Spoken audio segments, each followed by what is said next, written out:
Study of Scarlet. Chapter 4. What John Rance had to tell. It was 1 o'clock when we left number 3 Larriston Gardens. Sherlock Holmes led me to the nearest telegraph office, whence he dispatched a long telegram.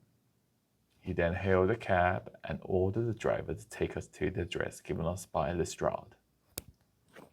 There is nothing like first-hand evidence, he remarked. As a matter of fact, my mind is entirely made up upon the case, but we still may as well learn all that is to be learned. You amaze me, Holmes, said I. Surely you are not as sure as you pretend to be of all those particulars which you gave.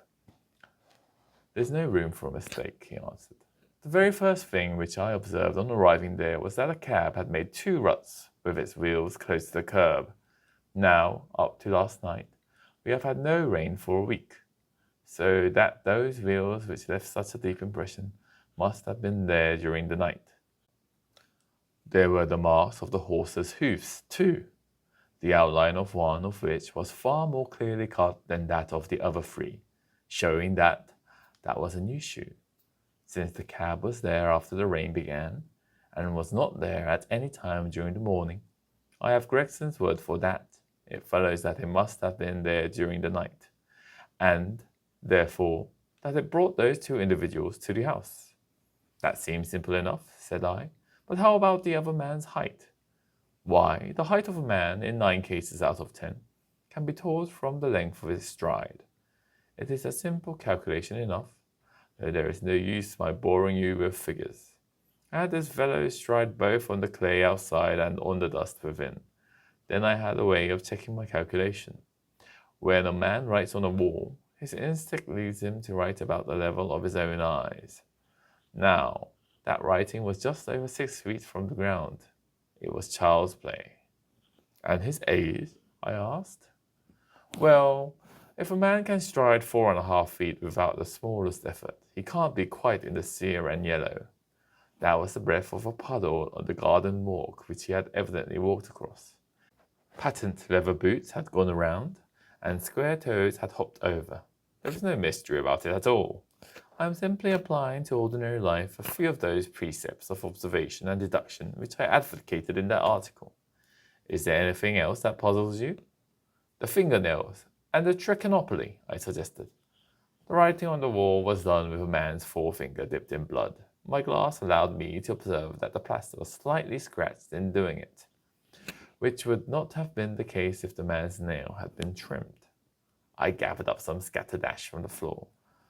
It was dark in colour and flaky, such an ash as is only made by a trichinopoly. I have made a special study of cigar ashes. In fact, I have written a monograph upon the subject. I flatter myself that I can distinguish at a glance the ash of any known brand, either of cigar or tobacco.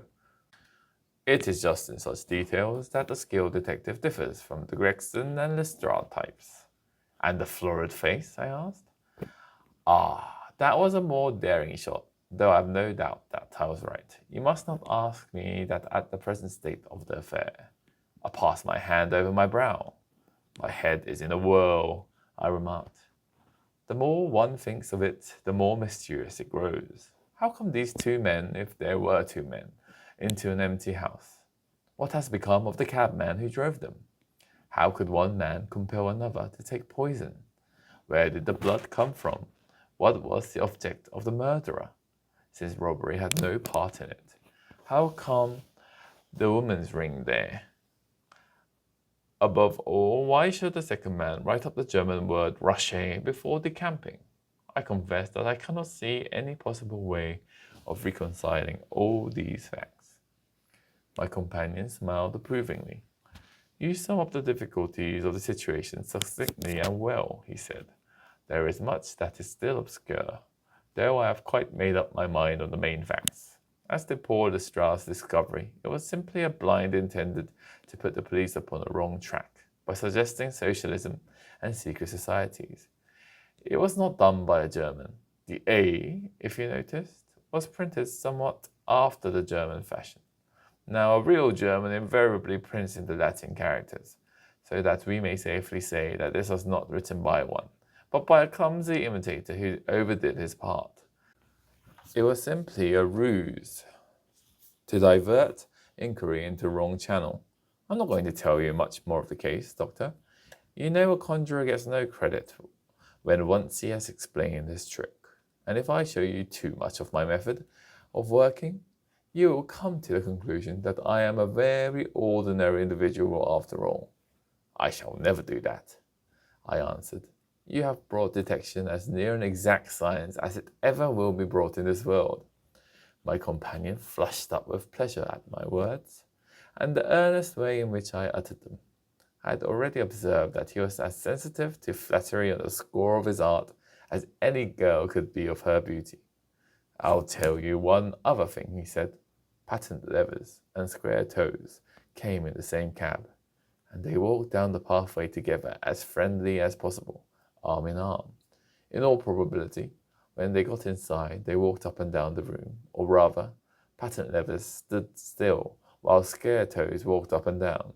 I could read all that in the dust, and I could read that as he walked, he grew more and more excited. That is shown by the increased length of his strides. He was talking all the while and working himself up, no doubt, into a fury. Then the tragedy occurred. I have told you all I know myself now. For the rest is mere surmise and conjecture. We have a good working basis, however, on which to start. We must hurry up, for I want to go to Hattie's concert to hear Norman Neruda this afternoon. This conversation had occurred while a cab had been threading its way through a long succession of dingy streets and dreary byways. In the dingiest and dreariest of them our driver suddenly came to a stand. That's all they caught in there, he said, pointing to a narrow slit in the line of dead-coloured brick. You'll find me here when you come back. Alderley Court was not an attractive locality. The narrow passage led us into a quadrangle paved with flags and lined by sordid dwellings. We picked our way among groups of dirty children and through lines of discoloured linen until we came to number 46, the door of which was decorated with a small slip of brass on which the name Rance was engraved. On inquiry, we found that the constable was in bed, and we were shown into a little front parlour to await his coming. He appeared presently, looking a little irritable at being disturbed in his slumbers. I made my report at the office, he said. Holmes took a half-sovereign from his pocket and played with it pensively. We thought that we should like to hear it all from your own lips, he said. I shall be most happy to tell you anything I can, the constable answered, with his eyes upon the little golden disc. Just let us hear it all in your own way as it occurred. Rance sat down on the horsehair sofa and knitted his brows as though determined not to omit anything in his narrative. I'll tell it you from the beginning, he said. My time is from 10 at night to 6 in the morning. At 11 there was a fight at the White Hart, but bar that all was quiet enough on the beat. At 1 o'clock it began to rain, and I met Harry Murcher, him who has the Holland Grove beat, and we stood together at the corner of Henrietta Street, a-talking. Presently, maybe about 2 or a little after, I thought I would take a little look around and see that all was right down the Brixton Road. It was precious dirty and lonely. Not a soul did I meet all the way down, though a cab or two went past me. I was strolling down, thinking between ourselves how uncommon handy a 4 of gin hot would be, when suddenly the glint of light caught my eye in the window of that same house. Now, I knew that them houses in Lauriston Gardens was empty on account of him that owns them, who won't have the drain seen to, though the very last tenant that lived in one of them died of typhoid fever. I was knocked all in a heap, therefore, at seeing a light in the window, and I suspected that something was wrong. When I got to the door, you stopped, and then walked back to the garden gate, my companion interrupted. What did you do that for? Rance gave a violent jump, and stared at Sherlock Holmes with the utmost amazement upon his features. Why, that's true, sir, he said, though how you came to know it, heaven only knows. You see, when I got up to the door, it was so still and so lonesome that I thought I'd be none the worse for some one with me. I ain't afraid of anything on this side of the grave, but I thought that maybe it was him that died of typhoid, inspecting the drains, what killed him. The thought gave me a kind of turn, and I walked back to the gate to see if I could see Murch's lantern.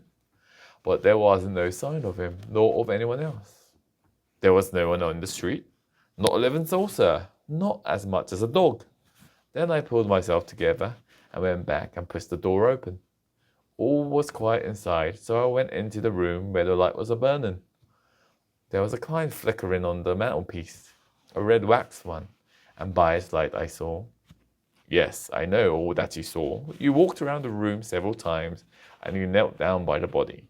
And then you walked through and tried the kitchen door, and then... John Rance sprang to his feet with a frightened face and suspicion in his eyes. Where was your head to see all that? He cried. It seems to me that you knows a deal more than you should. Holmes laughed and threw his card across the table to the constable. Don't get arresting me for the murder, he said. I am one of the hounds and not the wolf. Mr. Gregson or Mr. Lestrade will answer for that. Go on, though. What did you do next? Rance resumed his seat, without, however, losing his mystified expression. I went back to the gate and sounded my whistle. That brought Murcher and two more to the spot. Was the street empty then? Well, it was, as far as anybody that could be of any good does. What do you mean? The constable's feature broadened into a grin. I have seen many a drunk chap in my time, he said, but never anyone so crying drunk as that cove. He was at the gate when I came out, a-leaning up age in the railings and a-singing at the pitch of his lungs about Columbine's new-fangled banner or some such stuff. He couldn't stand, far less help. What sort of man was he? Asked Sherlock Holmes. John Rance appeared to be somewhat irritated at this digression. He was an uncommon drunk sort of man, he said. He'd had found himself in the station if he hadn't been so took up. His face, his dress, didn't you notice them? Holmes broke in impatiently. I should think I did notice them, seeing that I had brought him up. Me and Murcher between us. He was a long chap with a red face, the lower part muffled round. That will do, cried Holmes. What became of him? We'd enough to do without looking after him, the policeman said, in an aggrieved voice. I'll wager he found his way home all right. How was he dressed? A brown overcoat. Had he a whip in his hand? A whip? No. He must have left it behind, muttered my companion. You didn't happen to hear or see a cab after that? No. There's a half-sovereign for you, my companion said, standing up and taking his hat. I'm afraid, Rance, that you'll never rise in the force. That head of yours should be for use as well as an ornament. You might have gained your sergeant's stripe last night. The man whom you held in your hands is the man who holds the clue of this mystery, and whom we are seeking. There is no use of arguing about it now. I tell you that it is so. Come along, Doctor. We started off with a cab together, leaving our informant incredulous, but obviously uncomfortable. The blundering fool, Holmes said bitterly as we drove back to our lodgings. Just to think of his having such an incomparable bit of good luck and not taking advantage of it. I am rather in the dark still. It is true that my description of this man tallies with your idea of the second party in this mystery. But why should he come back to his house after leaving it? That is not the way of criminals. The ring, man, the ring. That was what he came back for. If we have no other way of catching him, we can always bait our line with the ring. I shall have him, Doctor. I'll lay you 2 to 1 that I have him. I must thank you for it all. I might not have gone but for you, and so have missed the finest study I have ever come across. A study in Scarlet, eh? Why shouldn't we use a little art jargon? There's a scarlet thread of murder running through the colourless skein of life, and our duty is to unravel it and isolate it and expose every inch of it. And now for lunch, and then for Norman Neruda. Her attack and her bowing are splendid. What's that little of Chopin she plays so magnificently? Tra-la-la, li-la, li-la-day. Leaning back in the cab, this amateur bloodhound caroled away like a lark while I meditated upon the many-sidedness of the human mind. End of chapter 4. Thank you.